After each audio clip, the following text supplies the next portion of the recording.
নমস্কার। কনফিডেন্স এবং over confidence দুটোর মধ্যে বিস্তর পার্থক্য। কনফিডেন্স যা আমাদের স্ট্রং বানায়, মাথা উঁচু করে নম্রভাবে বাঁচতে শেখায়, আমাদের জয় পরাজয় সমানভাবে গ্রহণ করতে শেখায়। আর ওভার কনফিডেন্স আমাদের দুর্বল করে দেয়, আমাদের অহংকারী বানিয়ে দেয়, যা আমাদের পতনের প্রধান কারণ হয়ে দাঁড়ায়। এখনও সমাজে এমন অনেক মানুষ আছে যারা নিজেদের এই ওভার কনফিডেন্সের জন্য এখনও অনেকটা পিছিয়ে রয়েছে। আজ আমি এমন একটি গল্প পড়ে শোনাবো, এই গল্পের একটি ক্যারেক্টার এমন কিছু মানুষকে রিপ্রেজেন্ট করছে।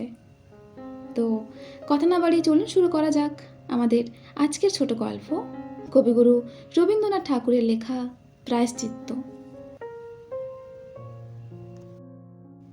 স্বর্গ ও মর্তের মাঝখানে একটা অনির্দেশ্য অরাজক স্থান আছে, যেখানে ত্রিশঙ্কু রাজা ভাসিয়া বেড়াইতেছেন, যেখানে আকাশ কুসুমের অজস্র আবাদ হইয়া থাকে। সেই বায়ুদুর্গ বেষ্টিত মহাদেশের নাম হইলে হইতে পারিত। যাহারা মহৎ কার্য করিয়া অমরতা লাভ করিয়াছেন তাহারা ধন্য হইয়াছেন। যাহারা সামান্য ক্ষমতা লইয়া সাধারণ মানবের মতো সাধারণভাবে সংসারের প্রাত্যহিক কর্তব্য সাধনে সহায়তা করিতেছেন তাহারাও ধন্য। কিন্তু যাহারা অদৃষ্টের ভ্রমক্রমে হঠাৎ দুইয়ের মাঝখানে পড়িয়াছেন তাহাদের আর কোনো উপায় নাই। তাহারা একটা কিছু হইলে হইতে পারিতেন, কিন্তু সেই কারণেই তাহাদের পক্ষে কিছু একটা হওয়া সর্বাপেক্ষা অসম্ভব।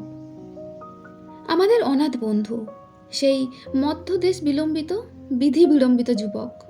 সকলেরই বিশ্বাস তিনি ইচ্ছা করিলে সকল বিষয় কৃতকার্য হইতে পারিতেন, কিন্তু কোনো কালে তিনি ইচ্ছাও করিলেন না এবং কোনো বিষয় তিনি কৃতকার্যও হইলেন না, এবং সকলের বিশ্বাস তাহার প্রতি অটল রহিয়া গেল।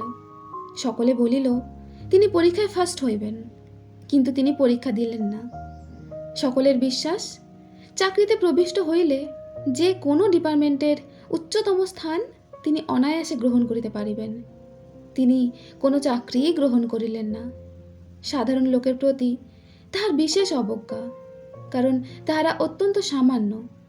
অসাধারণ লোকের প্রতি তাহার কিছুমাত্র শ্রদ্ধা ছিল না, কারণ মনে করিলেই তিনি তাহাদের অপেক্ষা অসাধারণতর হইতে পারিতেন। অনাথ বন্ধুর সমস্ত খ্যাতি প্রতিপত্তি, সুখ সম্পদ সৌভাগ্য দেশকালাতীত অসম্ভতার ভাণ্ডারে নিহিত ছিল। বিধাতা কেবল বাস্তব রাজ্যে তাহাকে একটি ধনী শ্বশুর এবং সুশীলা স্ত্রী দান করিয়াছিলেন। স্ত্রীর নাম বিন্ধ্যবাসিনী। স্ত্রীর নামটি অনাথ বন্ধু পছন্দ করেন নাই, এবং স্ত্রীটিকেও রূপে গুণে তিনি আপনযোগ্য জ্ঞান করিতেন না। কিন্তু বিন্ধ্যবাসিনীর মনে স্বামী সৌভাগ্য গর্বের সীমা ছিল না। সকল স্ত্রীর সকল স্বামীর অপেক্ষা তাহার স্বামী যে সকল বিষয় শ্রেষ্ঠ এ সম্বন্ধে তাহার কোনো সন্দেহ ছিল না, এবং তার স্বামীরও কোনো সন্দেহ ছিল না, এবং সাধারণের ধারণাও এই বিশ্বাসের অনুকূল ছিল। এই স্বামীগর্ব পাছে কিছুমাত্র ক্ষুণ্ণ হয়, এজন্য বিন্ধ্যবাসিনী সর্বদাই শঙ্কিত ছিলেন। তিনি আপন হৃদয়ের অপ্রভেদী অটল ভক্তি পর্বতের উচ্চতম শিখরের ওপরে এই স্বামীটিকে অধিরোহণ করাইয়া তাহাকে মূঢ় মর্তলোকের সমস্ত কটাক্ষপাত হইতে দূরে রক্ষা করতে পারিতেন, তবে নিশ্চিন্ত চিত্তে প্রতিপূজায় জীবন উৎসর্গ করিতেন। কিন্তু জড়জগতে কেবলমাত্র ভক্তির দ্বারা ভক্তিভাজনকে ঊর্ধ্বে তুলিয়া রাখা যায় না, এবং অনাথ বন্ধুকেও পুরুষের আদর্শ বলিয়া মানে না এমন প্রাণী সংসারে বিরল নহে। এজন্য বিন্ধ্যবাসিনীকে অনেক দুঃখ পাইতে হইয়াছে। অনাথ বন্ধু যখন কলেজে পড়িতেন তখন শ্বশুরালয়ে বাস করিতেন। পরীক্ষার সময় আসিল, পরীক্ষা দিলেন না, এবং তাহার পর বৎসর কলেজ ছাড়িয়া দিলেন। এই ঘটনায় সর্বসাধারণের সমক্ষে বিন্ধ্যবাসিনী অত্যন্ত কুণ্ঠিত হইয়া পড়িলেন। রাত্রে মৃদু স্বরে অনাথ বন্ধুকে বলিলেন, পরীক্ষাটা দিলেই ভালো হতো। অনাথ বন্ধু অবজ্ঞা ভরে হাসিয়া কহিলেন, পরীক্ষা দিলেই কি চতুর্ভুজ হয় না নাকি? আমাদের কেদারও তো পরীক্ষায় পাশ হইয়াছে। বিন্ধ্যবাসিনী সান্ত্বনা লাভ করিলেন। দেশের অনেক গোগর্ধব যে পরীক্ষায় পাশ করিতেছে, সে পরীক্ষা দিয়া অনাথ বন্ধুর গৌরব কি আর বাড়িবে? প্রতিবেশিনী কমলা তাহার বাল্য সখী বিন্দিকে আনন্দ সহকারে খবর দিতে আসিল যে তাহার ভাই রমেশ এবার পরীক্ষায় উত্তীর্ণ হইয়া জলপানি পাইতেছে। শুনিয়া বিন্ধবাসিনী অকারণে মনে করিল কমলার এই আনন্দ বিশুদ্ধ আনন্দ নহে, ইহার মধ্যে তাহার স্বামীর প্রতি কিঞ্চিৎ গূঢ় শ্লেষ আছে। এই জন্য সখীর উল্লাসে উল্লাস প্রকাশ না করিয়া বরং গায়ে পড়িয়া কিঞ্চিৎ ঝগড়ার সুরে শুনাইয়া দিল, এলে পরীক্ষা একটা পরীক্ষার মধ্যে গণ্য নহে, এমনকি বিলাতের কোনো কলেজে বিয়ের নিচে পরীক্ষা নাই। বলা বাহুল্য এই সমস্ত সংবাদ এবং যুক্তি বিন্ধ স্বামীর নিকট হইতেই সংগ্রহ করিয়াছে। কমলা সুখ সংবাদ দিতে আসিয়া সহসা পরম প্রিয়তমা প্রাণসখী নিকট হইতে এইরূপ আঘাত পাইয়া প্রথমটা কিছু বিস্মিত হইল, কিন্তু সেও নাকি স্ত্রীজাতীয় মনুষ্য। এই জন্য মুহূর্তকালের মধ্যেই বিন্ধবাসিনীর মনের ভাব বুঝিতে পারিল এবং ভ্রাতার অপমানে তৎক্ষণাৎ তাহারও রসনাগ্রে এক বিন্দু তীব্র বিষ সঞ্চারিত হইল। সে বলিল, আমরা তো ভাই বিলাত যাই নাই, সাহেব স্বামীকেও বিবাহ করি নাই, অত খবর কোথায় পাইব? মূর্খ মেয়ে মানুষ, মোটামুটি এই বুঝি যে বাঙালির ছেলেকে কলেজে এলে দিতে হয়, তাও তো ভাই সকলে পারে না। অত্যন্ত নিরীহ সুমিষ্ঠ এবং বন্ধুভাবে এই কথাগুলি বলিয়া কমলা চলিয়া আসিল। কলহবিমুখ বিন্ধ নিরুত্তরে সহ্য করিল এবং ঘরে প্রবেশ করিয়া নীরবে কাঁদিতে লাগিল। অল্পকালের মধ্যে আরও একটি ঘটনা ঘটিল। একটি দূরস্থ ধনী কুটুম্ব কিয়ৎকালের জন্য কলিকাতায় আসিয়া বিন্ধবাসিনীর পিত্রালয় আশ্রয় গ্রহণ করিল। তদুপলক্ষে তাহার পিতা রাজকুমার বাবুর বাড়িতে বিশেষ একটা সমারোহ পড়িয়া গেল। জামাইবাবু বাহিরে যে বড় বৈঠকখানাটি অধিকার করিয়া থাকিতেন, নব অভ্যাগতদের বিশেষ সমাদরের জন্য সেই ঘরটি ছাড়িয়া দিয়া তাহাকে মামাবাবুর ঘরে কিছুদিনের জন্য আশ্রয় লইতে অনুরোধ করা হইল। এই ঘটনায় অনাথ বন্ধুর অভিমান উচ্ছ্বসিত হইয়া উঠিল। প্রথমত স্ত্রীর নিকটে গিয়া তাহার পিতৃনিন্দা করিয়া তাহাকে কাঁদাইয়া দিয়া শ্বশুরের ওপর প্রতিশোধ তুলিলেন। তাহার পরে অনাহার প্রভৃতি অন্যান্য প্রবল উপায় অভিমান প্রকাশের উপক্রম করিলেন। তাহা দেখিয়া বিন্ধবাসিনী নিরতিশয় লজ্জিত হইল। তাহার মনে যে একটি সহজ আত্মসম্ভ্রম বোধ ছিল, তাহা হইতেই সে বুঝিল এরূপ স্থলে সর্বসমক্ষে অভিমান প্রকাশ করার মতো লজ্জাকর আত্ম অবমাননার কিছুই নাই। হাতে পায়ে ধরিয়া কাঁদিয়া কাটিয়া বহু কষ্টে সে তাহার স্বামীকে ক্ষান্ত করিয়া রাখিল। বিন্ধ অবিবেচক ছিল, এই জন্য সে তাহার পিতামাতার প্রতি কোনো দোষারোপ করিল না। সে বুঝিল ঘটনাটি সামান্য ও স্বাভাবিক, কিন্তু এ কথাও তাহার মনে হইল যে তাহার স্বামী শ্বশুরালয় বাস করিয়া কুটুম্বদের আদর হইতে বঞ্চিত হইতেছেন। সেই দিন হইতে প্রতিদিন সে তার স্বামীকে বলিতে লাগিল, আমাকে তোমাদের ঘরে লইয়া চলো, আমি আর এখানে থাকিব না। অনাথ বন্ধুর মনে অহংকার যথেষ্ট ছিল, কিন্তু আত্মসম্ভ্রমবোধ ছিল না। তাহার নিজ গৃহের দারিদ্র্যের মধ্যে প্রত্যাবর্তন করিতে কিছুতেই তাহার অভিরুচি হইল না। তখন তাহার স্ত্রী কিছু দৃঢ়তা প্রকাশ করিয়া কহিল, তুমি যদি না যাও তো আমি একলাই যাইব। অনাথ বন্ধু মনে মনে বিরক্ত হইয়া তাহার স্ত্রীকে কলিকাতার বাহিরে দূর ক্ষুদ্র পল্লীতে তাহাদের মৃত্তিকা নির্মিত খোড়ো ঘরে লইয়া যাইবার উদ্যোগ করিলেন। যাত্রাকালে রাজকুমার বাবু এবং তাহার স্ত্রী কন্যাকে আরও কিছুকাল পিতৃগৃহে থাকিয়া যাইবার জন্য অনেক অনুরোধ করিলেন। কন্যা নীরবে নত শিরে গম্ভীর মুখে বসিয়া মৌনভাবে জানাইয়া দিল, না, সে হইতে পারিবে না। তাহার সহসা এইরূপ দৃঢ় প্রতিজ্ঞা দেখিয়া পিতামাতার সন্দেহ হইল যে অজ্ঞাতসারে বোধ করি তাহাকে কোনরূপ আঘাত দেওয়া হইয়াছে। রাজকুমারবাবু ব্যথিত চিত্তে তাকে জিজ্ঞাসা করিলেন, মা, আমাদের কোনো অজ্ঞানকৃত আচরণে তোমার মনে কি ব্যথা লাগিয়াছে? বিন্ধবাসী তাহার পিতার মুখের দিকে করুণ দৃষ্টিক্ষেপ করিয়া কহিল, এক মুহূর্তের জন্যেও নহে, তোমাদের এখানে বড় সুখে বড় আদরে আমার দিন গিয়াছে। বলিয়া সে কাঁদিতে লাগিল, কিন্তু তাহার সংকল্প অটল রহিল। বাপ মা দীর্ঘ নিঃশ্বাস ফেলিয়া মনে মনে কহিলেন, যত স্নেহে যত আদরে মানুষ করো, বিবাহ দিলেই মেয়ে পর হইয়া যায়। অবশেষে অশ্রুপূর্ণ নেত্রে সকলের নিকট বিদায় লইয়া আপন আজন্মকালের স্নেহমণ্ডিত পিতৃগৃহ এবং পরিজন ও সঙ্গিনীগণকে ছাড়িয়া দিয়া বিন্ধ্যবাসিনী পালকিতে আরোহণ করিল। কলিকাতার ধনী গৃহে এবং পল্লীগ্রামের গৃহস্থ ঘরে বিস্তর প্রভেদ, কিন্তু বিন্ধ্যবাসিনী একদিনের জন্যেও ভাবে অথবা আচরণে অসন্তোষ প্রকাশ করিল না। প্রফুল্ল চিত্তে গৃহকার্যে শাশুড়ির সহায়তা করিতে লাগিল। তাহাদের দরিদ্র অবস্থা জানিয়া পিতা নিজ ব্যয় কন্যার সহিত একটি দাসী পাঠাইয়াছিলেন। বিন্ধ্যবাসিনী স্বামী গৃহে পৌঁছিয়া তাহাকে বিদায় করিয়া দিল। তাহার শ্বশুর ঘরের দারিদ্র দেখিয়া বড় মানুষের ঘরের দাসী প্রতি মুহূর্তে মনে মনে নাসাগ্র আকুঞ্চিত করিতে থাকিবে, এ আশঙ্কাও তাহার অসহ্য বোধ হইল।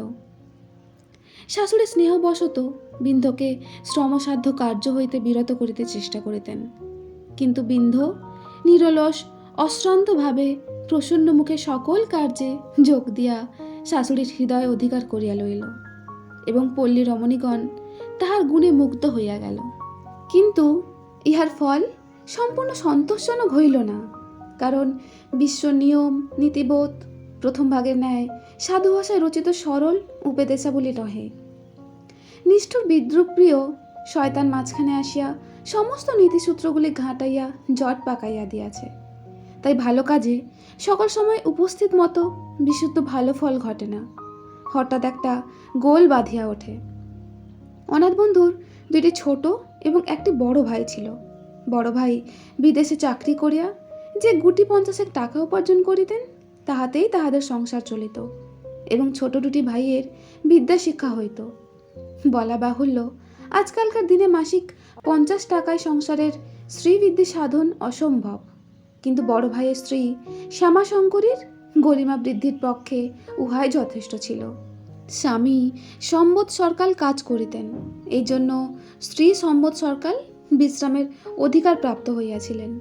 কাজকর্ম কিছুই করিতেন না, অথচ এমনভাবে চলিতেন যেন তিনি কেবলমাত্র তাহার উপার্জনক্ষম স্বামীটির স্ত্রী হইয়াই সমস্ত সংসারটাকে পরম বাধিত করিয়াছেন। বিন্ধ্যবাসিনী যখন শ্বশুরবাড়ি আসিয়া গৃহলক্ষ্মীর ন্যায় অহর্নিশি ঘরের কাজে প্রবৃত্ত হইল, তখন শ্যামাশঙ্করিণীর সংকীর্ণ অন্তঃকরণটুকুকে কে যেন কষিয়া আঁটিয়া ধরিতে লাগিল। তাহার কারণ বোঝা শক্ত। বোধ করি বড় বউ মনে করিলেন, মেজ বউ বড় ঘরের মেয়ে হইয়া কেবল লোক দেখাইবার জন্য ঘরকন্যার নিজ কাজে নিযুক্ত হইয়াছে। উহাতে কেবল তাহাকে লোকের চক্ষে অপদস্থ করা হইতেছে। যে কারণে হোক, মাসিক 50 টাকার স্ত্রী কিছুতেই ধনী বংশের কন্যাকে সহ্য করিতে পারিলেন না। তিনি তাহার নম্রতার মধ্যে অসহ্য ডেমাকে লক্ষণ দেখিতে পাইলেন। এদিকে অনাথ বন্ধু পল্লীতে আসিয়া লাইব্রেরি স্থাপন করিলেন। 10-20 জন স্কুলের ছাত্র জড়ো করাইয়া সভাপতি হইয়া খবরের কাগজে টেলিগ্রাম প্রেরণ করিতে লাগিলেন। এমনকি কোনো কোনো ইংরাজি সংবাদপত্রের বিশেষ সংবাদদাতা হইয়া গ্রামের লোকদিগকে চমৎকৃত করিয়া দিলেন। কিন্তু দরিদ্র সংসারে 1 পয়সা আনিলেন না, বরং বাজে খরচ অনেক হইতে লাগিল। একটা কোনো চাকরি লইবার জন্য বিন্ধ্যবাসিনী তাহাকে সর্বদাই পীড়াপিড়ি করিতে লাগিল। তিনি কান দিলেন না। স্ত্রীকে বলিলেন, তার উপযুক্ত চাকরি আছে বটে, কিন্তু পক্ষপাতী ইংরাজ গভর্নমেন্ট সে সকল পদে বড় বড় ইংরাজকে নিযুক্ত করে।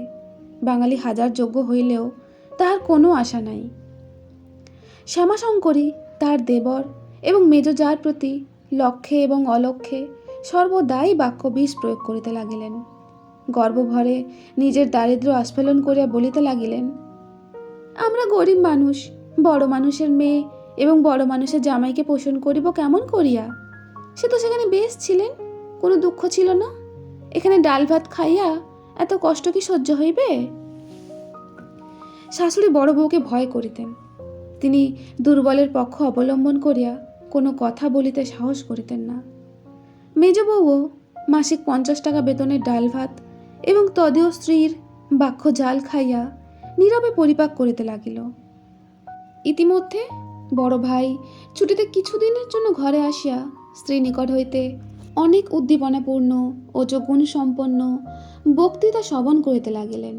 অবশেষে নিদ্রার ব্যাঘাত যখন প্রতি রাত্রেই গুরুতর হইয়া উঠিতে লাগিল, তখন একদিন অনাথ বন্ধুকে ডাকিয়া শান্তভাবে স্নেহের সহিত কহিলেন, তোমার একটা চাকরির চেষ্টা দেখা উচিত। কেবল আমি একলা সংসার চালাইব কি করিয়া? অনাথ বন্ধু পদাহত সর্পের ন্যায় গর্জন করিয়া বলিয়া উঠিলেন, 2 বেলা 2 মুষ্টি অত্যন্ত অখাদ্য মোটা ভাতের পর এত খোঁটা সহ্য হয় না। এই বলিয়া তৎক্ষণাৎ স্ত্রীকে লইয়া শ্বশুরবাড়ি যাইতে সংকল্প করিলেন। কিন্তু স্ত্রী কিছুতেই সম্মত হইল না। তাহার মতে ভাইয়ের অন্ন এবং ভাজের গালিতে কনিষ্ঠের পারিবারিক অধিকার আছে, কিন্তু শ্বশুরের আশ্রয় বড় লজ্জা। বিন্ধ্যবাসিনী শ্বশুর বাড়িতে দিনহীনের মতো নত হইয়া থাকিতে পারে, কিন্তু বাপের বাড়িতে সে আপন মর্যাদা রক্ষা করিয়া মাথা তুলিয়া চলিতে চায়। এমন সময়ে গ্রামের এন্ট্রেন্স স্কুলে 3য় শিক্ষকের পদ খালি হইল। অনাথ বন্ধুর দাদা এবং বিন্ধ্যবাসিনী উভয় তাহাকে এই কাজটি গ্রহণ করিবার জন্য পীড়াপিড়ি করিয়া ধরিলেন। তাহাতেও হিতে বিপরীত হইল। নিজের ভাই এবং একমাত্র ধর্মপত্নী যে তাহাকে এমন একটা তুচ্ছ কাজের যোগ্য বলিয়া মনে করিতে পারেন, ইহাতে তাহার মনে দুর্জয় অভিমানের সঞ্চার হইল এবং সংসারে সমস্ত কাজকর্মের প্রতি পূর্বাপেক্ষা চতুর্গুণ বৈরাগ্য জন্মিয়া গেল। তখন আবার দাদা তাহার হাতে ধরিয়া মিনতি করিয়া অনেক করিয়া ঠান্ডা করিলেন। সকলেই মনে করিলেন ইহাকে আর কোনো কথা বলিয়া কাজ নাই। এ এখন কোনো প্রকারে ঘরে টিকা গেলেই ঘরের সৌভাগ্য। ছুটি অন্তে দাদা কর্মক্ষেত্রে চলিয়া গেলেন। শ্যামাশঙ্করী রুদ্ধ আক্রোশে মুখখানা গোলাকার করিয়া তুলিল, একটা বৃহৎ কুদর্শন চক্র নির্মাণ করিয়া রহিলেন। অনাথ বন্ধু বিন্ধ্যবাসিনীকে আসিয়া কহিলেন, আজকাল বিলাতে না গেলে কোনো ভদ্র চাকরি পাওয়া যায় না। আমি বিলাতে যাইতে মনস্থ করিতেছি। তুমি তোমার বাবার কাছ হইতে কোনো ছুতায় কিছু অর্থ সংগ্রহ করো। এক তো বিলাত যাইবার কথা শুনিয়া বিন্ধর মাথায় যেন বজ্রাঘাত হইল।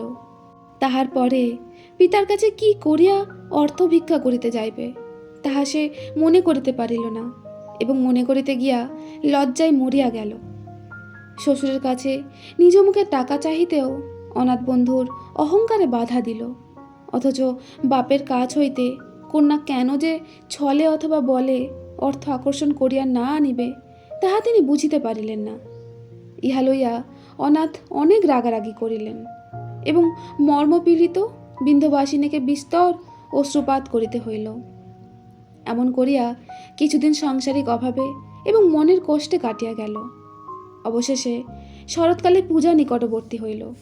কন্যা এবং জামাতাকে সাদরে আহ্বান করিয়া আনিবার জন্য রাজকুমার বাবু বহু সমারোহে যানবাহন আদি প্রেরণ করিলেন। 1 বৎসর পরে কন্যা স্বামী সহ পুনরায় পিতৃভবনে প্রবেশ করিল। ধনী কুটুম্বের যে আদর তার অসহ্য হইয়াছিল, জামাতা এবার তদাপেক্ষা বেশি আদর পাইলেন। বিন্ধ্যবাসিনীও অনেক কাল পরে মাথার অবগুণ্ঠন ঘুচাইয়া অহর্নিশি স্বজন স্নেহে ও উৎসব তরঙ্গে আন্দোলিত হইতে লাগিল। আজ ষষ্ঠী, কাল সপ্তমী পূজা আরম্ভ হইবে। ব্যস্ততা এবং কোলাহলের সীমা নাই।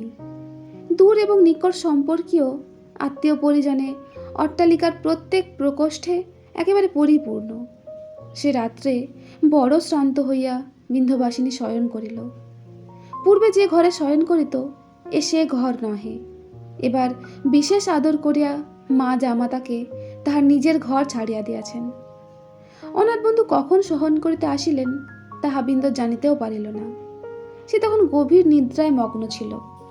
খুব ভোরের বেলা হইতে সানাই বাজিতে লাগিল, কিন্তু ক্লান্ত দেহে বিন্ধ্যবাসিনীর নিদ্রা ভঙ্গ হইল না। কমল এবং ভুবন 2 সখী বিন্ধুর শয়নদ্বারে আসিয়া আড়ি পাতিবার নিষ্ফল চেষ্টা করিয়া অবশেষে পরিহাসপূর্বক বাহির হইতে উচ্চৈস্বরে হাসিয়া উঠিল। তখন বিন্ধু তাড়াতাড়ি জাগিয়া উঠিয়া দেখিল তাহার স্বামী কখন উঠিয়া গিয়াছেন সে জানিতে পারে নাই। লজ্জিত হইয়া শয্যা ছাড়িয়া নামিয়া দেখিল তাহার মাতার লোহার সিন্দুক খোলা এবং তাহার বাপের যে ক্যাশ বাক্সটি থাকিত সেটিও নাই। তখন মনে পড়িল কাল সন্ধ্যাবেলায় মায়ের চাবি গোছা হারাইয়া গিয়া বাড়িতে খুব একটা গোলযোগ পড়িয়া গিয়াছিল। সে চাবি চুরি করিয়া কোনো একটি চোর এই কাজ করিয়াছে, সে বিষয়ে কোনো সন্দেহ নাই। তখন হঠাৎ আশঙ্কা হইল, পাছে সেই চোর তাহার স্বামীকে কোনরূপ আঘাত করিয়া থাকিবে। বুকটা ধড়াস করিয়া কাঁপিয়া উঠিল। বিছানার নিচে খুঁজিতে গিয়া দেখিল, খাটের পায়ের কাছে তাহার মায়ের চাবির গোচ্ছার নিচে একটি চিঠি চাপা রহিয়াছে। চিঠি তাহার স্বামীর হস্তাক্ষরে লেখা। খুলিয়া পড়িয়া জানিল, তাহার স্বামী তার কোনো এক বন্ধুর সাহায্যে বিলাতে যাইবার জাহাজ ভাড়া সংগ্রহ করিয়াছে। এক্ষণে সেখানকার খরচপত্র চালাইবার জন্য কোনো উপায় ভাবিয়া না পাওয়াতে গত রাত্রে শ্বশুরের অর্থ অপহরণ করিয়া বারান্দা সংলগ্ন কাঠের সিঁড়ি দিয়া অন্তরের বাগানে নামিয়া প্রাচীর লঙ্ঘন করিয়া পলায়ন করিয়াছে। অদ্বৈ প্রত্যুষে জাহাজ ছাড়িয়া দিয়াছে। পত্রখানা পাঠ করিয়া বিন্ধবাসিনীর শরীরে রক্ত হিম হইয়া গেল। সেইখানেই খাটের খুঁড়া ধরিয়া সে বসিয়া পড়িল। তাহার দেহের অভ্যন্তরে কর্ণকুহরের মধ্যে নিস্তব্ধ মৃত্যু রজনীর ঝিল্লি ধ্বনির মতো একটা শব্দ হইতে লাগিল। তাহারই উপরে প্রাঙ্গণ হইতে, প্রতিবেশীদের বাড়ি হইতে এবং দূর অট্টালিকা হইতে বহুতর সানাই বহুতর সুরে তান ধরিল। সমস্ত বঙ্গদেশ তখন আনন্দে উন্মত্ত হইয়া উঠিয়াছে। শরতের উৎসব হাস্যরঞ্জিত রৌদ্র সকৌতকে শয়নগৃহের মধ্যে প্রবেশ করিল। এত বেলা হইল, তথাপি উৎসবের দিনের দ্বাররুদ্ধ দেখিয়া ভুবন ও কমল উচ্চ হাস্যে পরিহাস উপহাস করিতে করিতে গুম গুম শব্দে কিল মারিতে লাগিল। তাহাতেও কোনো সাড়া না পাইয়া কিঞ্চিৎ ভীত হইয়া ঊর্ধ্বকণ্ঠে বিন্দি বিন্দি করিয়া ডাকিতে লাগিল। বিন্ধবাসিনী ভগ্ন রুদ্ধ কণ্ঠে কহিল, যাচ্ছি, তোর এখন যা। তাহারা সখীর পীড়া আশঙ্কা করিয়া মাকে ডাকিয়া আনিল। মা আসিয়া কহিলেন, বিন্দু, কি হয়েছে মা? এখনো দ্বার বন্ধ কেন? বিন্ধ উচ্ছ্বসিত অশ্রু সংবরণ করিয়া কহিল, একবার বাবাকে সঙ্গে করে নিয়ে এসো। মা অত্যন্ত ভীত হইয়া তৎক্ষণাৎ রাজকুমার বাবুকে সঙ্গে করিয়া দ্বারে আসিলেন। বিন্ধু দ্বার খুলিয়া তাহাদিগকে ঘরে আনিয়া তাড়াতাড়ি বন্ধ করিয়া দিল। তখন বিন্ধু ভূমিতে পড়িয়া তার বাপের পা ধরিয়া বক্ষ শতদা বিদীর্ণ করিয়া কাঁদিয়া উঠিয়া কহিল, বাবা, আমাকে মাফ করো, আমি তোমার সিন্ধুক হইতে টাকা চুরি করিয়াছি। তাহারা অবাক হইয়া বিছানায় বসিয়া পড়িলেন।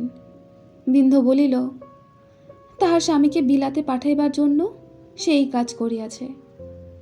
তাহার বাপ জিজ্ঞাসা করিলেন, আমাদের চাহিস নাই কেন? বিন্ধবাসিনী কহিল, পাছে বিলাত যাওয়াতে তোমরা বাধা দাও। রাজকুমার বাবু অত্যন্ত রাগ করিলেন। মা কাঁদিতে লাগিলেন, মেয়ে কাঁদিতে লাগিল এবং কলিকাতার চতুর্দিক হইতে বিচিত্র সুরে আনন্দের বাদ্য বাজিতে লাগিল। যে বিন্ধ বাপের কাছে কখনো অর্থ প্রার্থনা করিতে পারে নাই এবং যে স্ত্রী স্বামীর লেশমাত্র অসম্মান পরমাত্মীয় নিকট হইতেও গোপন করিবার জন্য প্রাণপণ করিতে পারিত, আজ একেবারে উৎসবের জনতার মধ্যে তাহার পত্নী অভিমান, তাহার দুহিত্রী সম্ভ্রম, তাহার আত্মমর্যাদা চূর্ণ হইয়া প্রিয় এবং অপ্রিয়, পরিচিত এবং অপরিচিত সকলের পদতলে ধূলির মতো লুণ্ঠিত হইতে লাগিল। পূর্ব হইতে পরামর্শ করিয়া ষড়যন্ত্রপূর্বক চাবি চুরি করিয়া স্ত্রীর সাহায্যে রাতারাতি অর্থ অপহরণপূর্বক অনাথ বন্ধু বিলাতে পলায়ন করিয়াছে। এ কথা লইয়া আত্মীয় কুটুম্ব পরিপূর্ণ বাড়িতে একটা ঢি ঢি পড়িয়া গেল।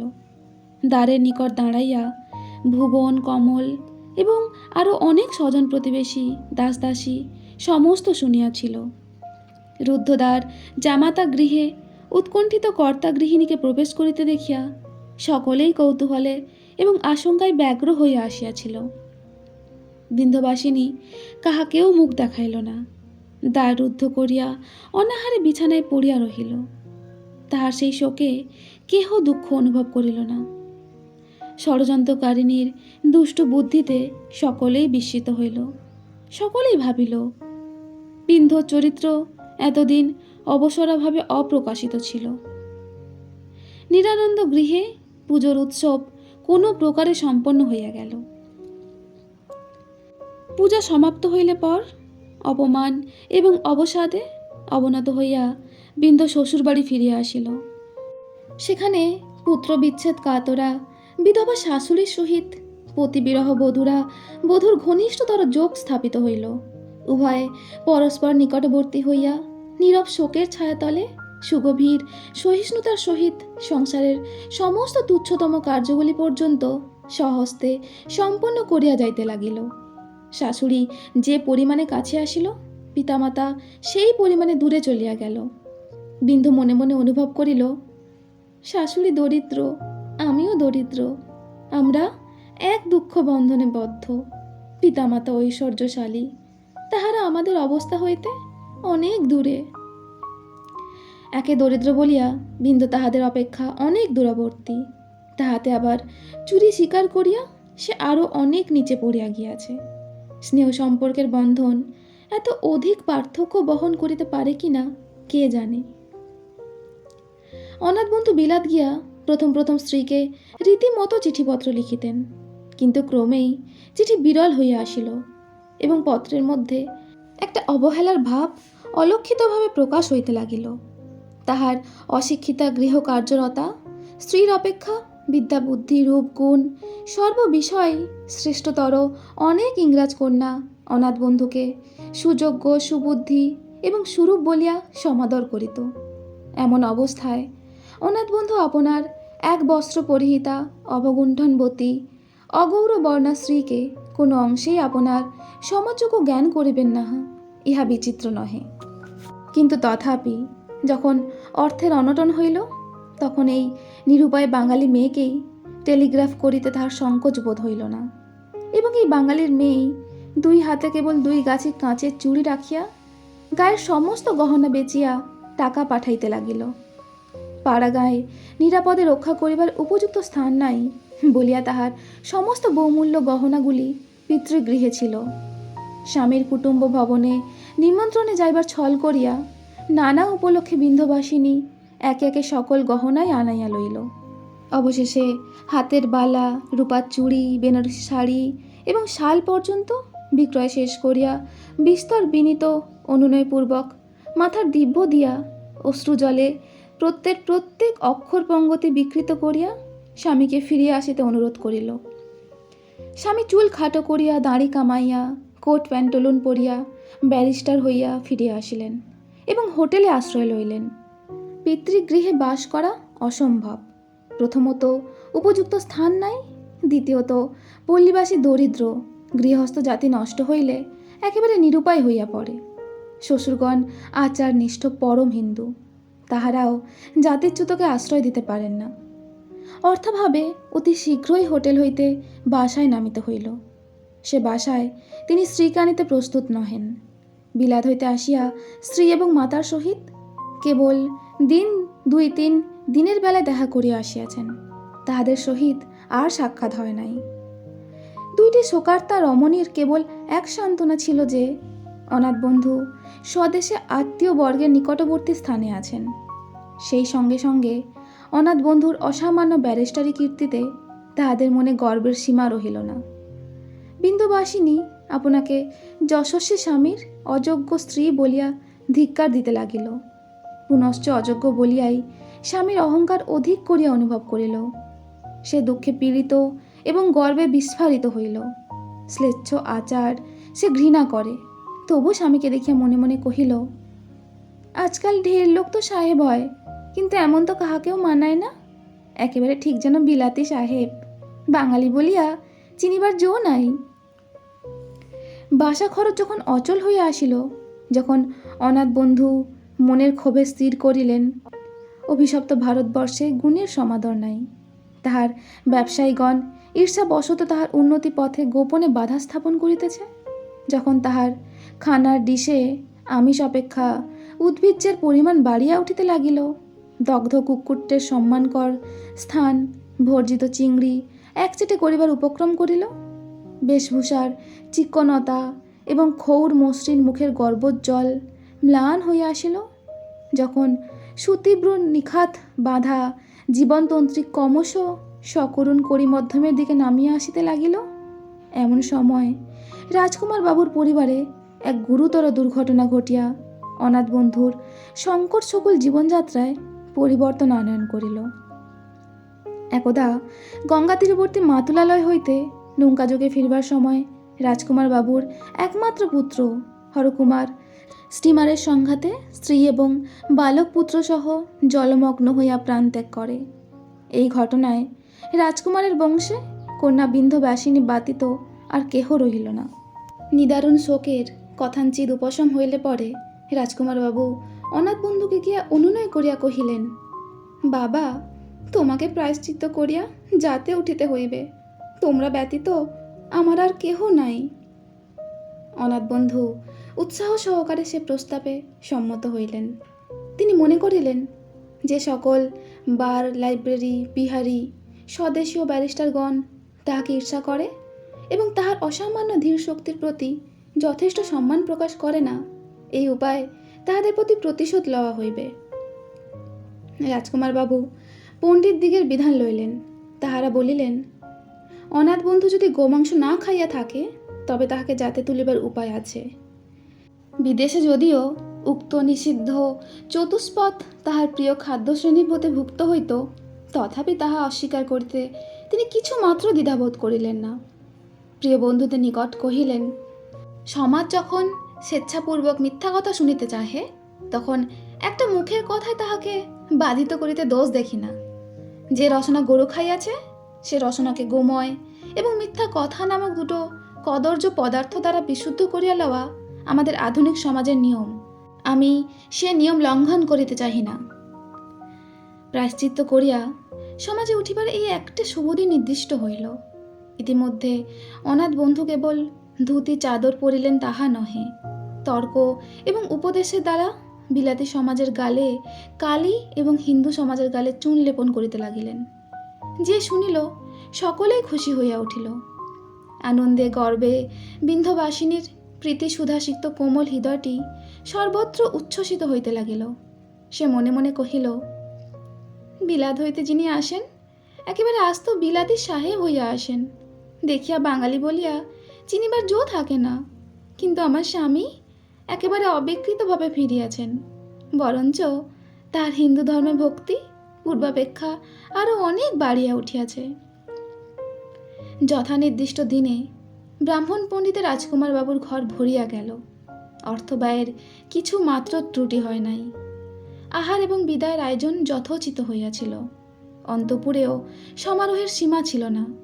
নিমন্ত্রিত পরিজনবর্গের পরিবেশন ও পরিচর্যায় সমস্ত প্রকোষ্ঠ ও প্রাঙ্গণ সংক্ষুব্ধ হইয়া উঠিয়াছিল। সেই ঘোরতর কোলাহল এবং কর্মরাশির মধ্যে বিন্ধ্যবাসিনী প্রফুল্ল মুখে শারদ রৌদ্ররঞ্জিত প্রভাত বায়ুবাহিত লঘু মেঘখণ্ডের মতো আনন্দে ভাসিয়া বেড়াইতেছিল।